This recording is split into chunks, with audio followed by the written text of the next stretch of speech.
გამარჯობათ. ღმერთმა შექმნა ადამიანი. მიწის მტვერისაგან გამოსახა სხეული. შთაბერა სიცოცხლის სუნთქვა და ადამი იქცა ცოცხალ არსებად. ამ დღიდან მოყოლებული ადამიანის სახე მისი პირადობის მოწმობად იქცა და სულის მოძრაობებს, სულის მდგომარეობას გამოსახავს.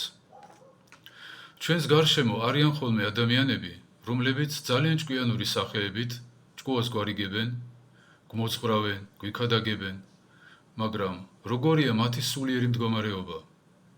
რამდენად შეესაბამება მათი ქადაგებები სინამდვილეს?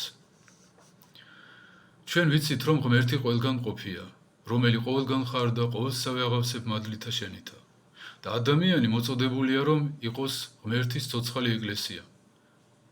და მიუხედავად იმისა, რომ ღმერთი ყველგან არის და ადამიანი ტაძარი უნდა იყოს, მადლი მაინც არ აქვს ხოლმე.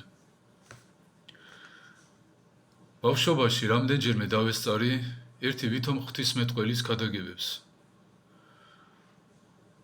მრევლი ბევრი ყავდა, რომელიც აღვთოვანებული უსმენდა.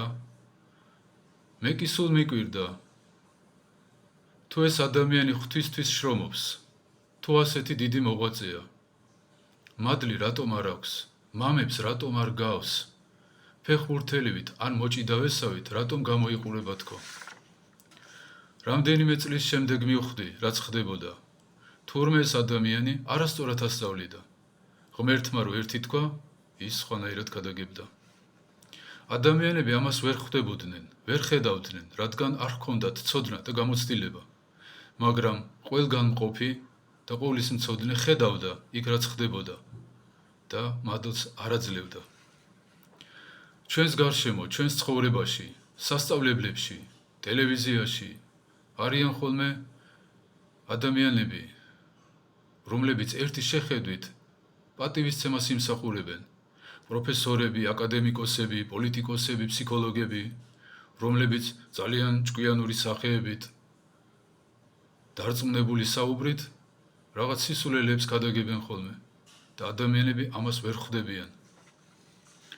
ეშმაკისგან მოტყუებულები სხვებს ატყუებენ ხოლმე და ვერც თვითონ იაზრებენ ამას და ვერც მათი მსმენელი. ყოველთვის, როცა ვინმე რაიმეს გასწავლით, ყოველთვის, ნებისმიერ თემაზე, დააკვირდით ხოლმე მის სულიერ მდგომარეობას. ამოწმებს თუ არა ღმერთი ამ ადამიანთან ყოფნით, რომ ეს ადამიანი მისთვის სათნოა. მან იცის სიმართლე, მან იცის რა ხდება სინამდვილეში და თუ ადამიანი მარტოა, ესე იგი ან თავისას ქადაგებს, ან ეშმაკისას. ყველა შემთხვევაში ეს დამაზიანებელ ნაყოფს გამოიღებს.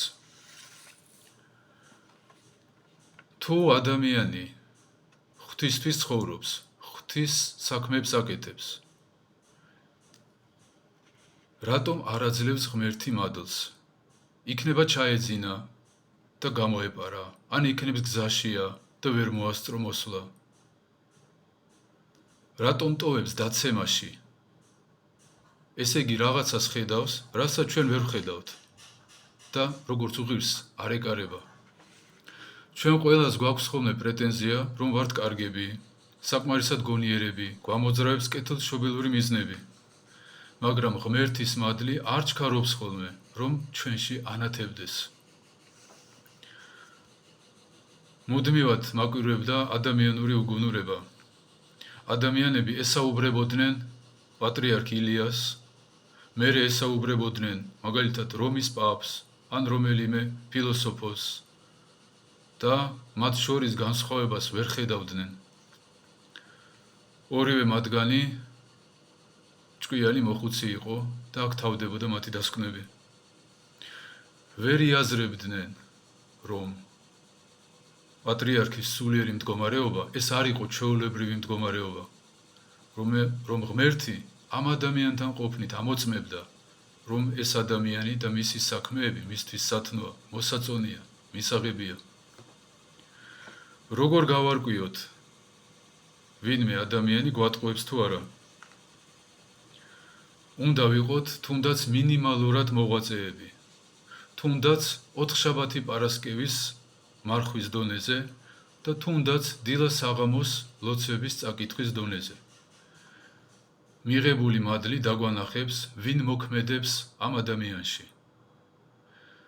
შეშლილებთან დამოწაფებით, ჩვენც შევიშლებით, ყოვლად ბრძენი ღმერთის მორჩილებით, ჩვენც დავბრძენდებით. ღმერთმა გაგახაროთ.